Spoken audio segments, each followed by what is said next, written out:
orang-orang di Jepang sedang panen padi.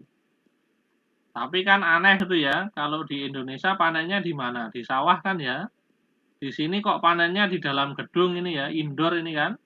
Kemudian ada lampunya, di atasnya banyak lampu warna-warni gitu ya. Kemudian mereka menggunakan dasi, memakai jas gitu ya. Memakai sarung tangan gitu kan. Kalau di kita kan petani nggak serapi ini gitu ya. Nah, arahnya ke sini itu ya. Kita akan belajar ini karakteristik kewirausahaan. Kompetensi dasarnya yang pertama memahami karakteristik kewirausahaan. Misalnya berorientasi ke masa depan dan berani menjalankan risiko dalam menjalankan kegiatan usaha. Kemudian yang kedua, mengidentifikasi karakteristik wirausahawan berdasarkan keberhasilan dan kegagalan usaha. Jadi setiap pembelajaran, setiap materi ya, kita punya satu pasang KD ini ya. KD yang ketiga itu kaitannya dengan pengetahuan atau teorinya ya, kamu tahu apa itu kan, kamu mengerti apa. Kemudian KD yang keempat ini berkaitan dengan aspek keterampilan, kamu bisa apa itu ya. Sehingga dengan kamu tahu apa, kamu bisa apa, itu kamu bisa menghasilkan sikap atau karakter yang seperti apa gitu ya. Nah ini ya, karena kita belajar wirausaha budidaya tanaman pangan untuk semester ini. Nah ini ya, secara umum pertanyaannya bisa kita rangkum seperti ini. Misalnya yang pertama, mengapa toh kok kita tuh perlu menanam padi di dalam gedung gitu ya. Kalau di Indonesia kan sawahnya masih luas, masih banyak gitu ya. Tapi ingat, sekarang kan banyak konversi lahan sawah menjadi rumah gitu ya. Di Indonesia kalau sawahnya sudah habis jadi rumah, otomatis nggak bisa nanam padi kan. Tetapi tadi di Jepang tadi dengan membangun gedung pencakar langit mau 10 lantai, 15 lantai, sawahnya masih ada. Bahkan kalau kita ekstensifikasi pertanian dengan membuka hutan, kalau di sana bisa lebih efektif ya. Gedungnya tetap berdiri kokoh gitu ya, tegak, tetapi mungkin disediakan satu lantai atau malah dua lantai lah. Kalau lebih dari satu lantai berarti kan berlipat-lipat inovasinya ya, berlipat-lipat ini apa sawahnya itu ya.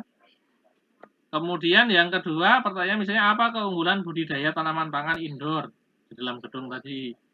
Apa saja saprotan yang diperlukan? Saprotan itu singkatan dari sarana produksi pertanian gitu ya. Tentu saja kalau di indoor kan, kalau di kita mungkin sawahnya dibajak dengan traktor atau dengan sapi atau dengan kerbau ya. Kalau di gedung kan nggak perlu traktor itu ya. Apa yang berbeda sarana produksinya? Kemudian bagaimana peluang usahanya? Bagaimana pemasarannya dan sebagainya ya ini. Dan ini kuncinya adalah ini. Jadi kita belajar kewirausahaan tuh kata kuncinya ada dua ya. Kalau kalian sudah baca teorinya yang di buku teks tadi, kata kuncinya ada dua tentang kewirausahaan, yaitu adalah kreativitas dan inovasi gitu ya. Nah, kalau kalian tadi sudah membaca sebelumnya, harapannya kalian bisa menulis ya rangkuman dalam bentuk mind map ya. Contohnya seperti ini. Jadi misalnya kita mau menjelaskan konsep wirausaha. Apa itu wirausaha? Nah, arti wirausaha itu dari kata wira dan usaha. Wira artinya orang, pemuda, pejuang, dan seterusnya. Kemudian syaratnya apa saja? Sektor wirausaha itu apa saja? Kan bisa industri, perdagangan, jasa, dan sebagainya. Dan ciri-cirinya apa? Punya motivasi yang tinggi, positif tinggi, dan sebagainya. Ini tergantung dari teori yang kita baca. Nah, harapannya untuk ke depan kalian tuh sebelum hari H seperti ini, kalian sudah membaca dan memiliki ringkasan minimal seperti ini.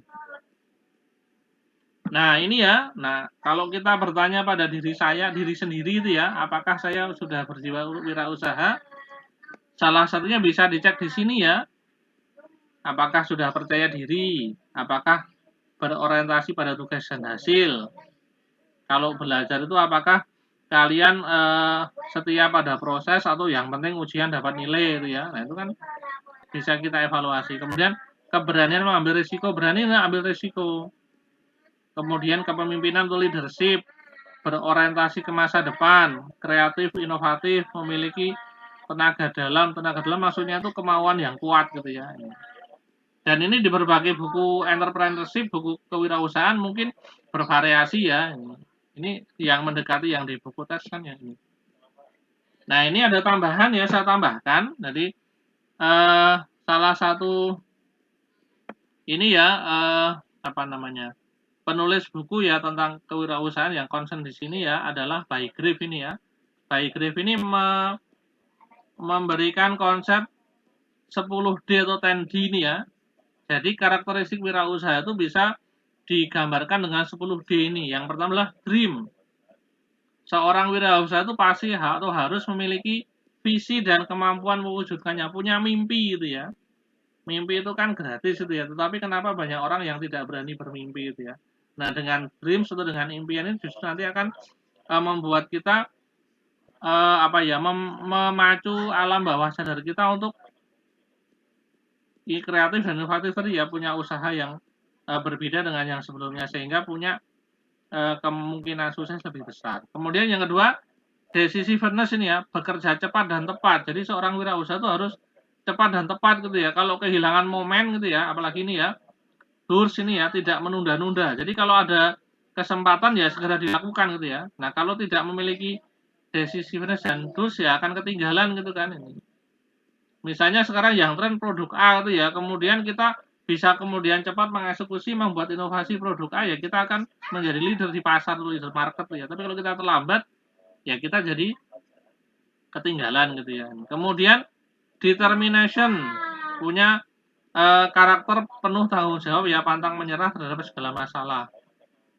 Dalam membangun usaha ya itu kan pasti ada masalah gitu ya. Kemudian dedication, memiliki pengabdian ini ya.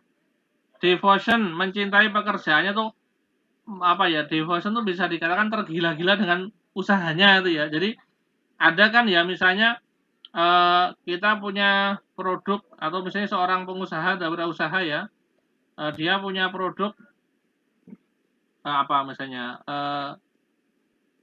fashion ya atau baju misalnya. Nah, kalau dia memiliki sifat devotion ini, dia akan ya mengenakan bajunya sekaligus untuk promosi kan gitu ya. Jadi dia punya fashion untuk keluaran baju yang seperti apa yang terbaru dia pakai. Jadi dia tuh memang mencintai produknya lah. Kalau yang punya usaha tidak mencintai produknya kan juga gimana orang mau beli kan gitu ya. Jadi harus punya devotion ini. Kemudian teliti, detail, destinai, mandiri, tidak tergantung pada orang lain.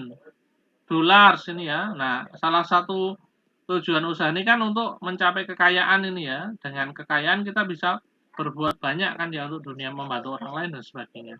Kemudian distribute, mampu mendistribusikan pekerjaan pada bawahan. Jadi nanti kalau kita sudah punya usaha yang besar, kita kan punya karyawan itu. Jadi tidak lagi semuanya kan dikerjakan sendiri. Kalau omsetnya sudah banyak ribuan bahkan puluhan ribu kan nggak mungkin dibuat sendiri gitu ya. Ini konsep Bygrave ya atau 10D atau 10D ini ya. Ini tambahan ya, karena di buku yang dari pemerintah itu kan nggak ada, ini tambahan ya. Dan masih banyak lagi karakter-karakter yang lain ya di berbagai buku teks. Tetapi untuk awalan ya minimal ada tambahan tentang 10D ini ya, Bygrave ini.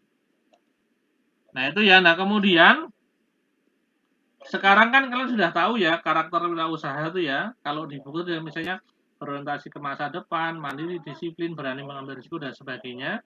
Nah, ditambah yang 10D tadi, tugas kalian nanti ya setelah ini silahkan mengamati lingkungan sekitarmu.